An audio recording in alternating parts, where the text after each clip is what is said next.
Good morning বন্ধুরা, আমি মাম্পি। আমার একটি প্রথম ব্লগে তোমাদেরকে ওয়েলকাম। আমি প্রথমে একটা ব্লগ করতে চলেছি যে আমি সারাদিন কী করব, সেই টপিকগুলোকে নিয়েই আমি একটা ব্লগ করব। তো তোমাদের যদি ভালো লাগে এবং যদি ভালো মনে হয় তাহলে প্লিজ আমার পাশে থেকো এবং আমার ফেসবুক পেজটি ফলো করো। সকালবেলা উঠেই দেখছি বৃষ্টি শুরু হয়ে গেছে। এদিকে আমিও ঘুম থেকে উঠে একটু দাঁড়িয়ে দাঁড়িয়ে বৃষ্টি দেখছিলাম। এদিকে আবার ছেলে উঠে পড়েছে, তো ও আমার মোবাইলের দিকে তাকিয়ে একটু অবাকই হয়েছে যে মা এটা কী করছে। তারপর দেখছি গুড মর্নিং বলার চেষ্টা করছে।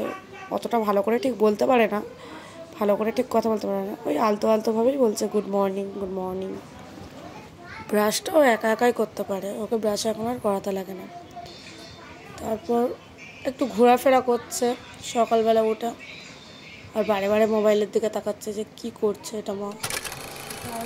তারপর এবার আমরা একটু ব্রেকফাস্ট করলাম। ও ঘুম থেকে উঠে খেলো একটু হরলিক্স আর বিস্কুট, আর আমি একটু রুটি আর সুজি।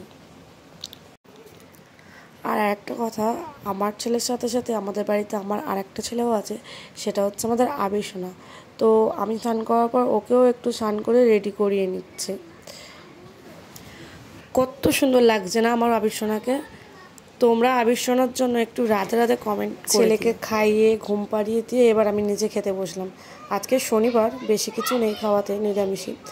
এদিকে একটু উচ্ছে আলু ভাজা, এদিকে ভেন্ডি ভাজা আর ছোলা পনিরের তরকারি। এখানেই ভিডিওটা আজকে শেষ করলাম। যদি আমার ভিডিওটা ভালো লেগে থাকে তাহলে আমার ফেসবুক পেজটি ফলো করো এবং একটা লাইক করো।